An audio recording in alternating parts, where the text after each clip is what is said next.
I was standing in the middle of the town square in Burlington, Vermont, when my older brother pointed at me in front of the entire family and said the words that would ruin my life for the next 3 years. She stole Grandma's secret apple pie recipe. She's the one who entered the county cook-off with it. My younger sister, Brooke, nodded beside him, arms crossed, looking at me like I was the worst kind of traitor. The crowd of relatives and neighbors who had gathered for the annual family reunion went completely silent. My mother's face turned pale. My father looked disappointed, like he had always known I would let the family down. I was 24 years old, and in that moment, I became the villain of my own family story. If you have ever been accused of something you didn't do by the people who were supposed to know you best, drop a comment right now and tell me where you're watching from. I read every single one. My name is Nora Whitaker, and this is the story of how my siblings blamed me for stealing Grandma's famous apple pie recipe, and how, at the biggest family cook-off in Vermont, the truth finally came out and revealed who the real thief was. I grew up in a beautiful old farmhouse on the outskirts of Burlington. My grandmother's apple pie recipe was legendary in our family and in the whole town. Every Thanksgiving and 4th of July, people would line up to taste it. Grandma had written the recipe on a yellowed index card and kept it in a small wooden box in the kitchen. She always said the secret was in the technique, not just the ingredients. After Grandma passed away 3 years ago, the recipe became even more sacred. My mother guarded it like a family heirloom. She only made the pie for special occasions and never let anyone copy the card. I never asked for the recipe. I didn't need to. I had watched Grandma make it hundreds of times. I knew every step by heart. But my siblings, Ethan and Brooke, didn't. Ethan was the golden child, the one who stayed in town, took over Dad's hardware store, and never questioned anything our parents said. Brooke was the baby of the family, always the center of attention, always getting away with everything. I was the middle child, the one who moved to Boston for college, got a degree in graphic design, and started my own small freelance business. I came home for holidays and family events, but I had my own life. That made me different. And in my family, different was dangerous. The trouble started 6 months after Grandma died. The annual Vermont Family Cook-Off was coming up. It was a big event in our town. Families competed with their best recipes, and the winner got bragging rights for the whole year. My mother decided that this year we should enter Grandma's apple pie. She asked me to help her bake it since I had spent the most time with Grandma in the kitchen. I agreed. We baked it together just like old times. The pie turned out perfect. The night before the cook-off, I left the house to go back to my apartment in Boston. The next morning, my mother called me in tears. "The recipe card is gone," she said.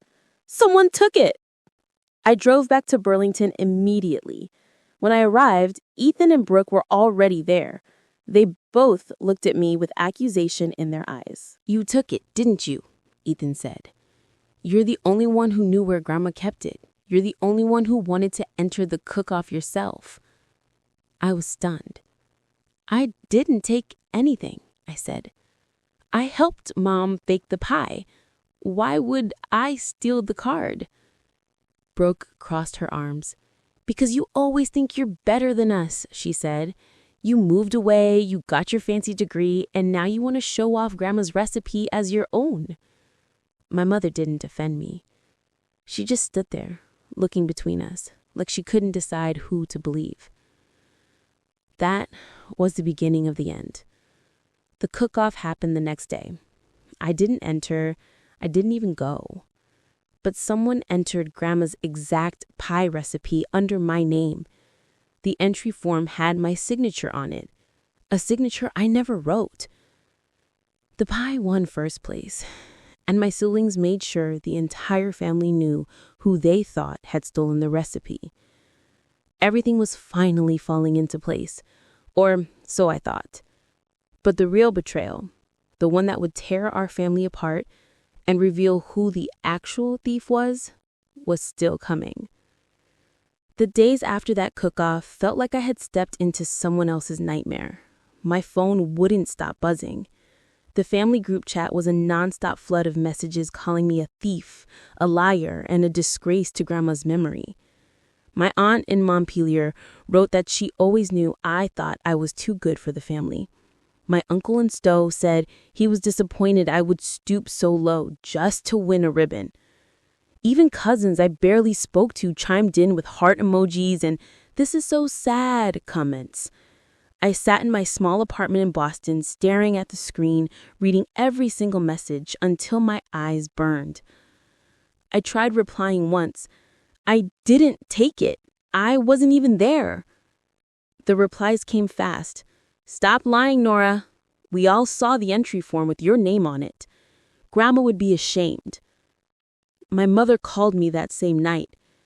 Her voice was shaky, like she was holding back tears. "Nora, please just tell me the truth. If you wanted the recipe, you could have asked. Why did you have to sneak it?" I gripped the phone so tight my knuckles turned white.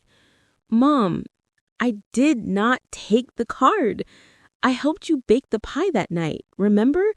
I left right after. I was back in Boston before midnight." She was quiet for a long moment. "Ethan says he saw you go into the kitchen alone before you left. He says you were looking in the wooden box." I laughed, but it came out more like a sob. "Ethan wasn't even home that night. He was at the bar with his buddies until 2 a.m. How could he have seen me?" She didn't answer that. Instead, she said, "Your sister is really upset. She thinks you did this to embarrass her because she wanted to enter the cook-off too." I closed my eyes and leaned my head against the wall. Brooke can barely boil water. She's never cared about Grandma's recipes. Why would I steal something just to hurt her? My mother sighed like I was the one being difficult. "I just want this to stop. The whole town is talking. People are asking me why my daughter would betray the family like this." I hung up after that. I couldn't listen anymore. The next morning, I drove back to Burlington. The 4-hour drive gave me too much time to think. I kept replaying every holiday, every Sunday dinner, every time I had stood in Grandma's kitchen learning her tricks. The way she would wink at me when she added that extra pinch of cardamom. The way she would say, "This stays between us, kiddo." She trusted me with everything, and now her own grandchildren were using her memory as a weapon against me. When I pulled into the driveway of the old farmhouse, Ethan was already waiting on the porch. He looked taller somehow, like the accusation had given him power. "You shouldn't be here," he said before I even got out of the car. "This is still Mom and Dad's house," I answered. "I have every right to be here." He stepped down the stairs, blocking my path. "After what you did, no, you don't." "Dad changed the locks on the kitchen cabinets this morning. The recipe box is gone anyway. You made sure of that." I stared at him. "You really believe I did this?" He crossed his arms. "The entry form had your signature. The pie that won was exactly like Grandma's. You're the only one who knew the full recipe by heart. What else am I supposed to believe?" I felt something crack inside my chest. I watched Grandma make that pie 100 times. So did you. So did Brooke. Any one of us could have copied it down.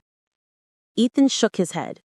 "Brooke and I already compared notes. Neither of us touched that card. You're the only one who moved away and acts like you're too important for this family. This was your way of showing off." I wanted to scream. Instead, I walked past him into the house. My mother was in the living room folding laundry. She looked up when I walked in and her face crumpled. "Nora, honey." I didn't let her finish. "I'm going to find that card myself," I said, "and when I do, I'm going to show every single one of you exactly who took it." She didn't try to stop me. I spent the next 3 hours searching the house. I went through every drawer, every shelf, every box in the attic. I even checked the barn and the old root cellar where Grandma used to store preserves. Nothing. The yellowed index card was gone. When I came back downstairs, Brooke was there. She had driven over from her apartment across town. She looked at me with pure disgust. "You're wasting your time," she said. "We all know it was you. The cook-off committee already posted the winner photo online. It's got your name on it. People are congratulating you in the comments. Must feel good, huh?" I looked at my little sister, the girl I used to carry on my back when she was too tired to walk home from the fair. "Brooke, I love you. But if you keep saying these things without proof, you're going to lose me forever." She laughed. "We already lost you the day you moved to Boston and started acting like you were better than us." That one hurt more than anything Ethan had said. I left the house without another word. The drive back to Boston was quiet, except for the rain hitting the windshield. I kept thinking about Grandma's face the last time I saw her alive. She had held my hand and whispered, "You've always had the heart for this kitchen, Nora. Don't ever let anyone take that from you." I wondered what she would think if she could see what her recipe had done to her grandchildren. 2 weeks passed. The family stopped inviting me to anything: birthdays, barbecues, even the weekly Sunday dinners. My mother still called sometimes, but the conversations were short and awkward. She would ask how work was going and then quickly change the subject when I tried to talk about the recipe. I threw myself into my graphic design projects to keep my mind busy. But every night, I would lie awake wondering how something as small as a 3x5 index card could destroy so many years of love. Then one evening, my phone rang. It was an unknown number from Burlington. I almost didn't answer. When I did, a woman's voice said, "Is this Nora Whitaker?" "Yes." "This is Carla from the Vermont Family Cook-Off Committee. We received an anonymous complaint about your winning entry. They claim the recipe wasn't yours to enter. We're opening an official investigation. You'll need to come in and explain how you obtained the recipe." I sat down slowly on my couch. "I didn't enter anything," I said. "Someone used my name." The woman was quiet for a second. "Well, the entry form has your signature and your address. We'll need to see some proof that it wasn't you." I hung up and stared at the wall. Someone had gone through a lot of trouble to make sure I looked guilty. And whoever it was still had Grandma's original recipe card hidden somewhere. I knew I had to go back to Burlington and fight this myself. No more hiding in Boston. No more letting my siblings rewrite the story. But what I didn't know yet was that the person who had taken the card had made one small mistake, a mistake that would eventually point straight back to them at the next big family cook-off. And when that mistake came to light, it would shatter everything my family thought they knew about each other. The committee office was a small room above the town hall, with creaky wooden floors and the smell of old coffee. I sat across from Carla, the same woman who had called me the night before. She slid a copy of the entry form across the desk. My name was printed clearly at the top. The signature at the bottom looked exactly like mine. "I didn't fill this out," I told her. "I wasn't even in Vermont the weekend of the cook-off." Carla adjusted her glasses and gave me a sympathetic look, but I could tell she had heard a lot of excuses in her time. "The pie that won matched your grandmother's recipe down to the last detail. The judges remember it perfectly. They said it tasted exactly like the one your family has been famous for since they were kids." I leaned forward, trying to keep my voice steady. "That's because someone copied my card and used my name. I need to see the original entry form. The real one, not this printout." She hesitated, then pulled out a folder and handed me the paper. The signature was done in blue ink, the same kind I used for everything. But when I held it up to the light, I noticed something tiny. The loop on the W in Whitaker was slightly different from how I wrote it. It was close, but not perfect. Someone practiced my signature, I said quietly. Carla didn't look convinced. We'll look into it, Nora. But right now, the complaint stands. If you can't prove the recipe wasn't yours to enter, we may have to disqualify the win and issue a public statement. I left the town hall with my hands shaking. The October air in Burlington was crisp, carrying the scent of falling leaves and wood smoke. I walked down Church Street, past the little cafes and shops where people used to smile and wave at me. Now a few of them looked away when they saw me coming. My phone buzzed. It was my mother. Nora, Ethan just told me you went to the committee. Please don't make this worse. The whole town is already talking. I stopped in the middle of the sidewalk. Mom, someone forged my name on that form. Someone took grandmother's card and used it to win a ribbon. And instead of helping me figure out who, you're all acting like I'm the criminal. She sighed the way she always did when she didn't want to pick a side. Your brother and sister are family. They wouldn't do something like this. I almost laughed. Family is exactly who would do something like this. I hung up before she could answer. I spent the rest of the afternoon driving around town, trying to clear my head. I ended up at the old covered bridge where Grandma used to take me for picnics when I was little. I sat on the wooden railing and watched the river rush below. The water was the same color as the ink on that forged signature. I kept thinking about that tiny difference in the loop of the W in Whitaker. It was proof that someone had tried to copy me, but it wasn't enough to clear my name yet. When I got back to my car, there was a note tucked under the windshield wiper, handwritten on a piece of notebook paper. Stay out of this. You've already caused enough damage. No signature, but I recognized the handwriting. It was the same slanted letters Brooke used when she left notes on the fridge as a teenager. My stomach twisted. I drove straight to Brooke's apartment on the north side of town. She opened the door wearing an old college sweatshirt, her hair in a messy bun. The moment she saw me, her face hardened. What do you want, Nora? I held up the note. You left this on my car. She barely glanced at it. So what if I did? You're stirring up trouble again. The committee is already investigating. Just let it go. I stepped closer. You took the card, didn't you? You entered the pie under my name so you could win and make me look bad. Brooke laughed, but it sounded forced. You really think I'd go through all that trouble? I don't even like baking. Ethan's the one who's always talking about carrying on Grandma's legacy. I stared at her. Ethan? She shrugged. He's been obsessed with that recipe since Grandma died. He wanted to sell it to that fancy bakery downtown. They offered him money for the rights, but Mom wouldn't let him have the card. She said it belonged to the whole family. My mind raced. Ethan had been the one pushing the hardest that I was guilty. He had been the first to accuse me at the reunion. He had been the one who saw me in the kitchen that night. I turned to leave, but Brooke grabbed my arm. Leave it alone, Nora.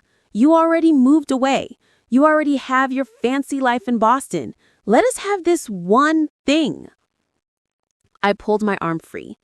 This isn't about winning a ribbon. This is about Grandma and about someone in this family thinking they could destroy my name to get what they wanted. I drove to the hardware store where Ethan worked. The bell above the door jingled when I walked in. He was behind the counter helping an older man pick out paint samples. When he saw me, his smile faded instantly. We're closed for a private conversation, he told the customer, then flipped the sign on the door. The customer left quickly. Ethan crossed his arms. You shouldn't be here. I laid the committee printout on the counter. Someone forged my signature. Someone took Grandma's card and entered the cook-off, and I'm starting to think it was you." He didn't blink. "You're grasping at straws, little sister. Everyone knows you're the one who left town and thinks you're too good for us. This is your way of getting attention." I leaned across the counter. I saw the difference in the signature. The loop on the W is wrong. You practiced it, didn't you? You wanted the money from the bakery, you wanted the fame, and you used my name so no one would suspect you. For the first time, something flickered in his eyes. Not guilt exactly, more like panic. "You have no proof?" "I will," I said. "The next family cook-off is in 3 months. I'm entering my own pie. And when I win with a recipe I make from memory, everyone is going to see that I never needed to steal anything." Ethan's jaw tightened. "You're going to embarrass the whole family again." "No," I said. "I'm going to show them the truth." I left the store before he could answer. The drive back to Boston that night felt different. The road was dark and empty, but for the first time in months, I didn't feel alone. I had a plan. I would recreate Grandma's pie exactly the way she taught me. I would enter the next cook-off under my own name, with my own recipe written out in front of the judges. And I would force whoever took that card to show their hand. But when I got home and checked my mail, there was another envelope with no return address. Inside was a photocopy of Grandma's original recipe card, the real one. The handwriting was hers, every loop and smudge exactly as I remembered. Scrawled across the bottom in fresh blue ink were 5 words. "You'll never prove it was me." My hands started shaking. The person who took the card wasn't just trying to win a ribbon. They were still playing a game. And they had just made sure I knew they were watching. Everything I thought I understood about my family was about to be turned upside down at the next cook-off. Because the real thief had just handed me the one piece of evidence that could destroy them. I stood in my tiny Boston kitchen with the photocopy of Grandma's recipe card spread out on the counter like evidence in a crime scene. The 5 words scrawled across the bottom in fresh blue ink stared back at me. "You'll never prove it was me." My hands were still shaking from the drive home. Whoever sent this knew exactly how to twist the knife. They had the original card, they had my signature down almost perfectly, and now they were daring me to come after them. I didn't sleep that night. Instead, I sat at the counter and wrote out Grandma's recipe from memory. Every single measurement, every trick she had taught me, the extra dash of cinnamon she added when no one was looking, the way she let the butter sit out just long enough to make the crust flake perfectly, the secret splash of apple cider vinegar that made the filling sing. I wrote it all down on fresh white index cards and sealed it in an envelope. The next morning, I drove back to Burlington with that envelope in my bag, and a determination I hadn't felt since the day the accusations started. I went straight to the Vermont Family Cook-Off Committee office. Carla looked surprised to see me again so soon. I laid the photocopy on her desk along with my handwritten version. "Someone sent me this yesterday. They have the original card. They're the one who entered the pie under my name. I want to enter the next cook-off myself, under my own name, with this recipe written in front of the judges. No secrecy, no hiding, just me and Grandma's real method." Carla studied both papers for a long time. "This is highly unusual," she said finally. "But if what you're saying is true, we can't allow it. You'll have to sign a new entry form in person and provide a sworn statement." I signed everything right there. When I left the office, I felt lighter than I had in months. The family found out by that evening. My mother called while I was checking into the same motel I had stayed at during the last investigation. Nora, what are you doing? Ethan just told me you're entering the cook-off again.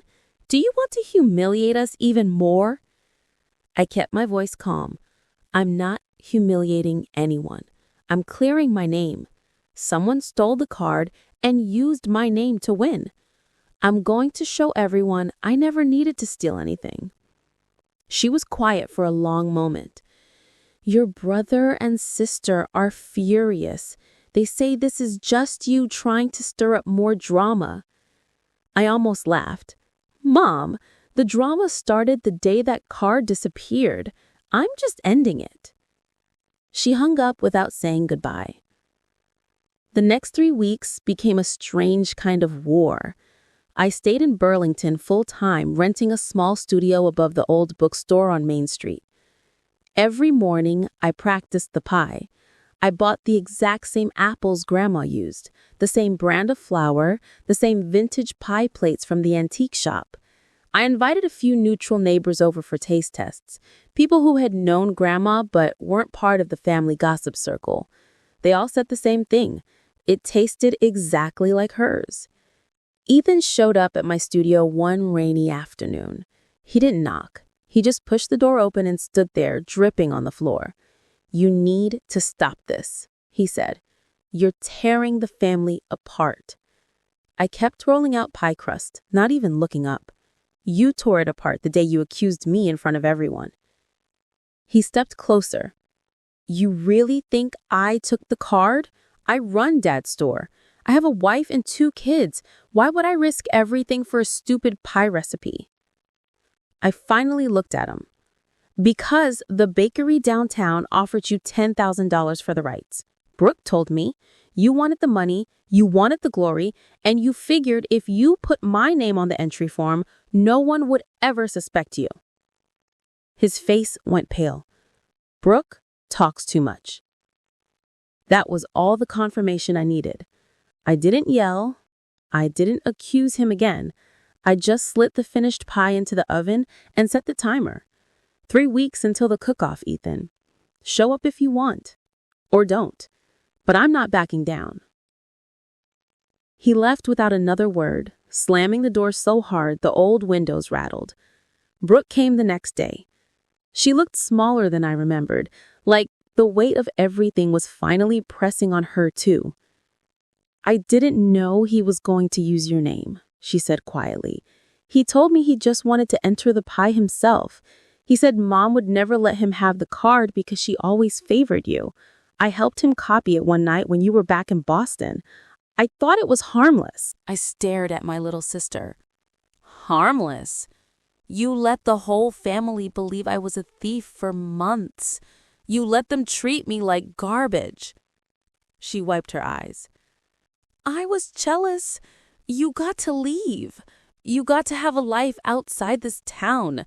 I'm stuck here working 2 jobs and still living in the same apartment I had in high school. I wanted something that felt like mine for once. I felt a strange mix of anger and sadness wash over me.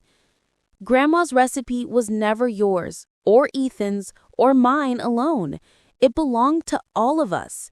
And now, because of both of you, it's ruined. She left crying. The days leading up to the cook-off were filled with whispers. The whole town knew something big was coming. People who used to wave at me in the grocery store now watched me with open curiosity. Some of them slipped me quiet words of support. Others crossed the street when they saw me coming. My mother came to see me 2 days before the event. She looked older, like the last few months had aged her 10 years. I don't know who to believe anymore, she said, sitting on the edge of my small couch. Ethan swears it wasn't him. Brooke swears she only helped copy the card, but the pie that won, it was perfect, just like yours. I handed her a slice of the practice pie I had baked that morning. Taste it, I said. She took one bite and closed her eyes. Tears slipped down her cheeks. It's exactly like Mama's. she whispered. I sat down across from her. Because I never needed the card, Mom. I had Grandma. I had the memories. That's what they tried to steal from me. She cried harder then, the kind of deep, broken sobs I hadn't heard from her since Grandma's funeral. I should have believed you, she said. I'm so sorry. I didn't hug her. Not yet. But I didn't push her away either. The morning of the cook-off dawned cold and bright. The town square was packed with tents, long tables, and the smell of cinnamon and sugar hanging in the air. I set up my station with my handwritten recipe cards displayed openly for the judges to see. No secrets, no hiding. Ethan and Brooke arrived together. They stood on the opposite side of the square, watching me. My mother stood between them, looking lost. I baked the pie right there in front of everyone, just like Grandma used to do at the county fair when I was little. I didn't rush. I didn't look at my siblings. I just followed every step I remembered. When the judges tasted the finished pie, one of them actually closed his eyes and smiled. This is it, he said loud enough for the crowd to hear. This is exactly the pie your grandmother made for 40 years. The square erupted in applause. But before they could announce the winner, Ethan stepped forward. He was holding something in his hand. An old, yellowed index card. He walked straight up to the judges' table and laid it down. I took it, he said, his voice carrying across the entire square. I took Grandma's card. I forged Nora's name. I wanted the money from the bakery deal. I was tired of being the one who stayed behind while she got to leave. I'm sorry. The crowd went dead silent. Brooke started crying beside him. My mother covered her mouth with both hands. I stood there, flowers still on my apron, staring at the brother who had spent months destroying my reputation.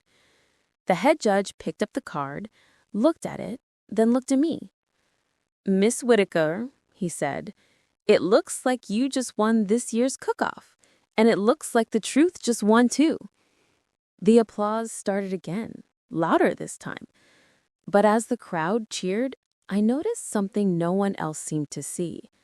Ethan's hands were trembling, and when our eyes met across the table, I realized this wasn't over. Because the look on his face wasn't just shame. It was fear.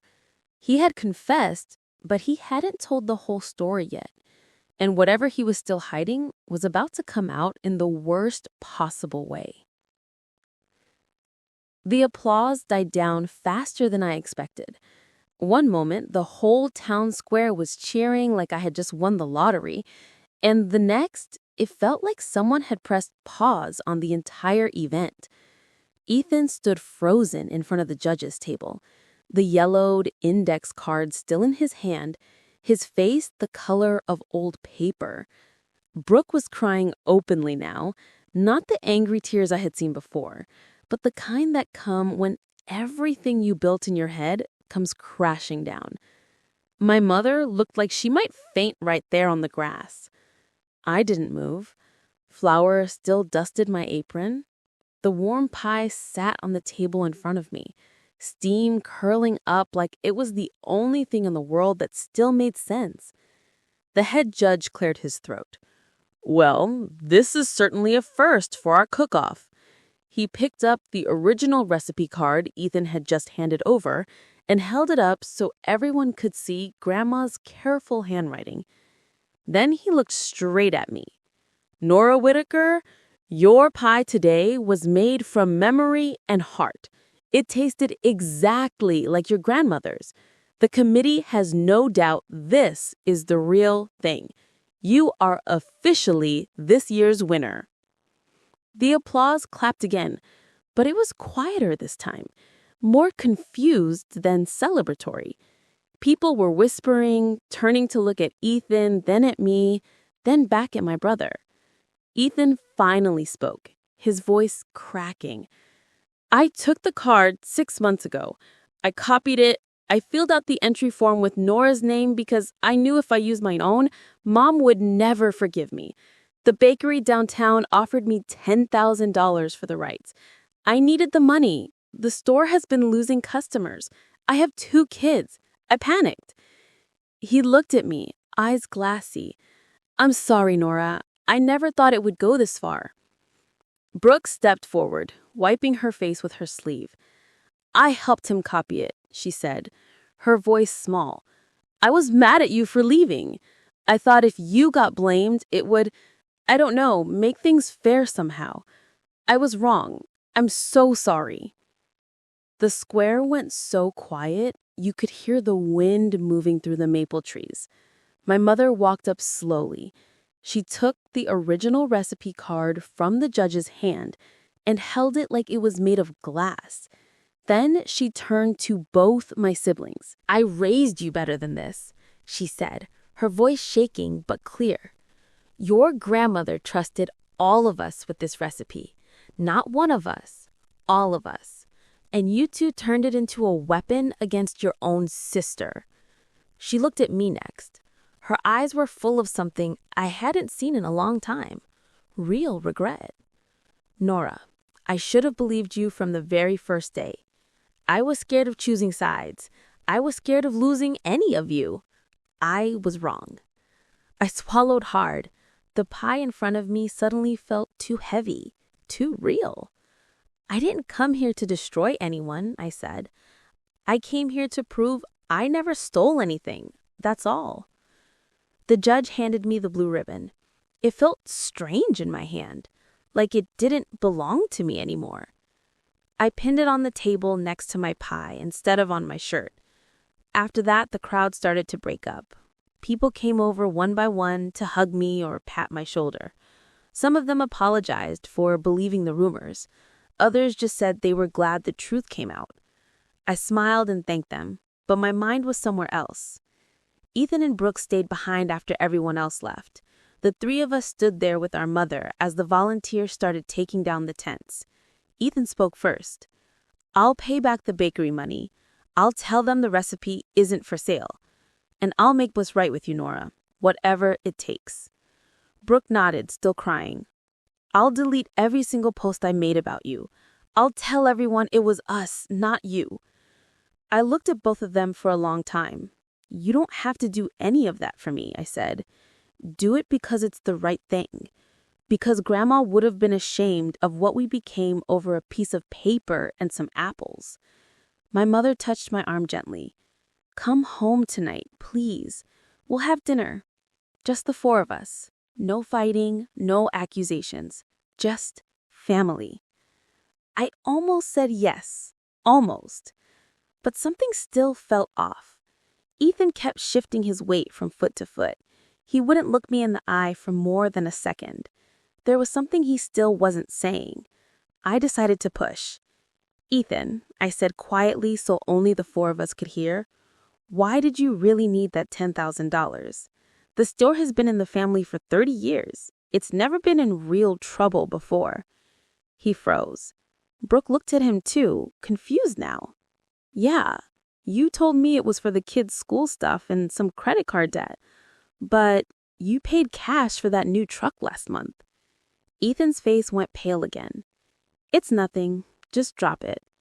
My mother stepped closer. Son, if there's more, you need to tell us now. No more secrets.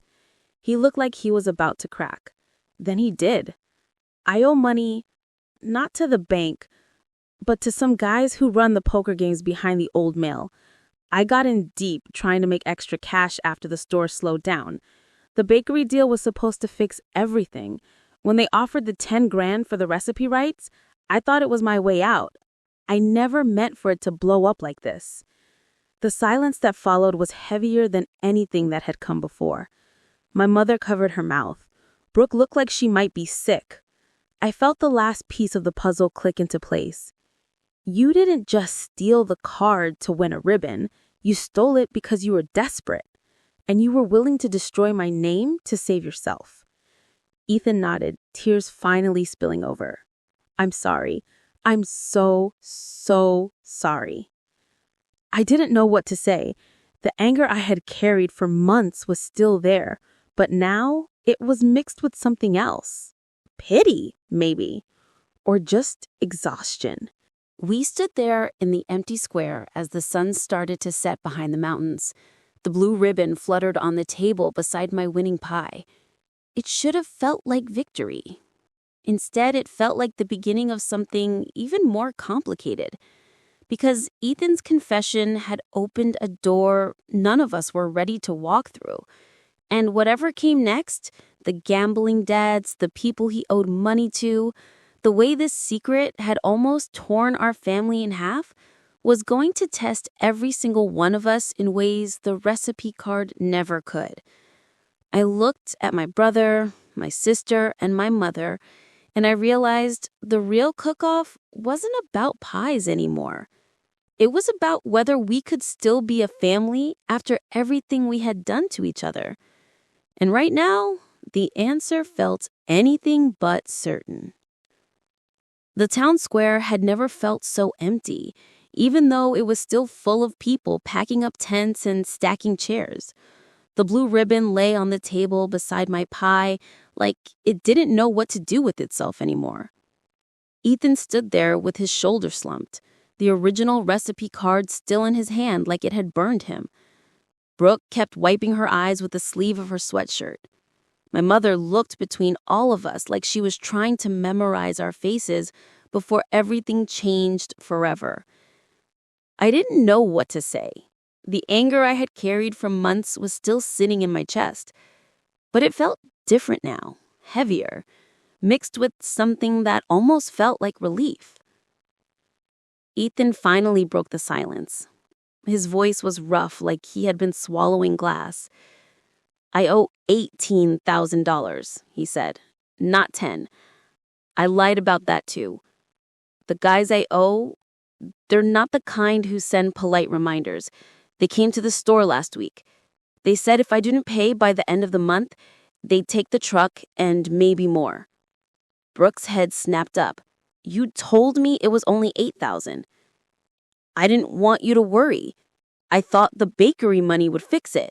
I thought if I could just sell the recipe rights without Mom finding out, everything would go back to normal." My mother pressed a hand to her chest, like her heart was hurting. "Normal?" she whispered.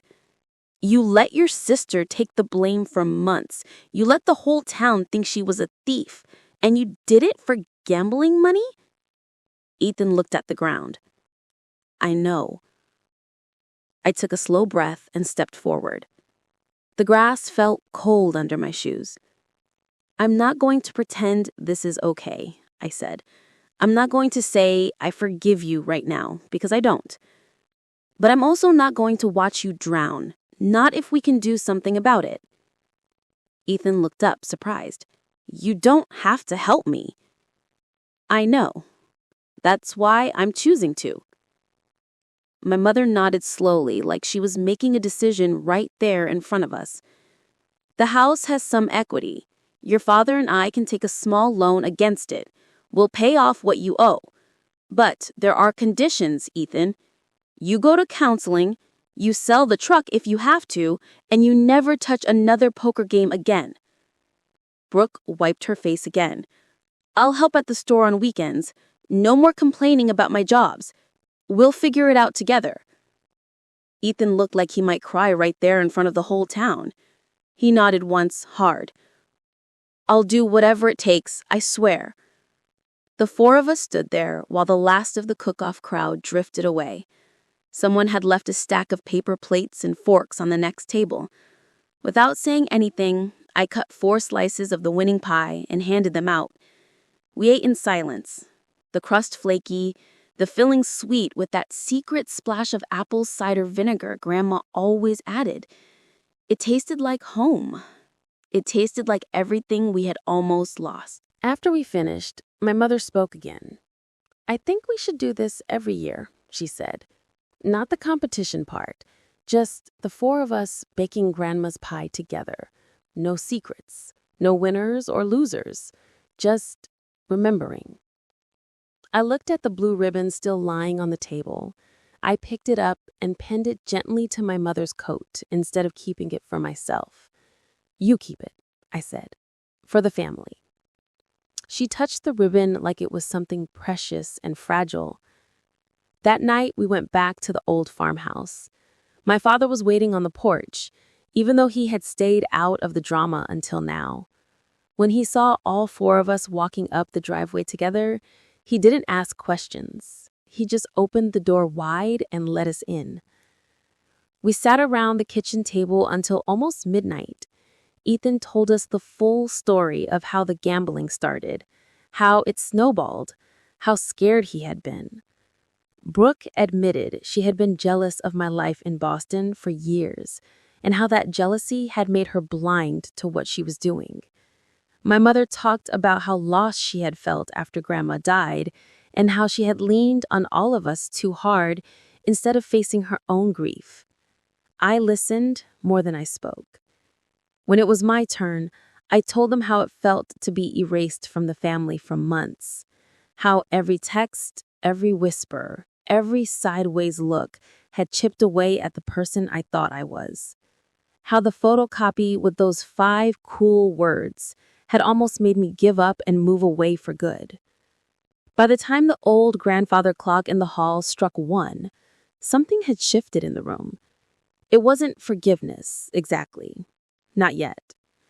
But it was the beginning of trust again, the fragile kind that has to be rebuilt one honest conversation at a time. The next few weeks were messy, but real. Ethan started seeing a counselor in Montpelier twice a week. He sold the truck and paid back most of what he owed with the money from the house loan. The rest he worked off by taking extra shifts at the hardware store. Brooke actually showed up every Saturday to help stock shelves and sweep floors. She stopped making excuses and started making coffee for everyone in the mornings. I stayed in Burlington longer than I planned. I closed my freelance contracts in Boston and rented the studio above the bookstore permanently. Some nights, I still drove back to my old apartment to pack up the last of my things, but my heart wasn't there anymore. It was here, in the place I had tried so hard to leave. One Sunday afternoon in late November, the four of us gathered in Grandma's old kitchen again. We didn't enter the next cook-off. We didn't need to.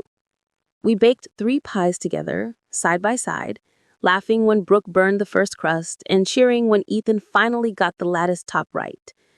My mother watched us with tears in her eyes the whole time. When the pies came out of the oven, golden and fragrant, we sat around the table and ate straight from the dishes with forks. No plates, no ceremony. Just family. Ethan looked at me across the table. "I still don't know how to make this right with you," he said, "but I'm going to spend the rest of my life trying." I took another bite and let the warm filling sit on my tongue for a second. "You already started. That's enough for today." Brooke reached over and squeezed my hand. "I'm proud of you, Nora, for staying, for fighting, for not giving up on us, even when we gave up on you." My mother smiled through fresh tears. "Grandma would be so proud of all of you right now." I looked around the table at the faces I had known my whole life. The scars from what had happened were still there. They probably always would be. But they didn't feel like open wounds anymore. They felt like the kind of marks you get when you survive something together. Later that evening, I stood on the back porch alone, watching the first snow of the season drift down across the fields. The mountains in the distance were already dusted white. I thought about the girl who had left Burlington thinking she needed to prove something to the world. I thought about the woman who had come back to prove something to her family instead. I realized I didn't need to choose between the two anymore. I could have both. I could build my design business from the studio above the bookstore. I could come home for Sunday dinners. I could keep the parts of myself that had grown in Boston and still belong here too. The back door opened behind me. My mother stepped out and wrapped a shawl around my shoulders without saying anything. We stood there together, watching the snow fall. After a long time, she spoke. "I'm glad you stayed." I leaned my head against her shoulder the way I used to when I was little. Me too. If you have ever been blamed for something you didn't do by the people who were supposed to trust you the most, drop a comment right now and tell me where you're watching from. I read every single one. You know, looking back at everything that happened over that recipe card, I've come to understand one simple truth. Family isn't the people who never hurt you. Family is the people who hurt you and then choose every single day after that to do the hard work of making it right. Sometimes that work takes months, sometimes it takes years. But the ones who show up and keep showing up, even when it's messy and painful and awkward, those are the ones worth keeping. I almost lost mine over a piece of paper and some apples. I'm really glad I didn't.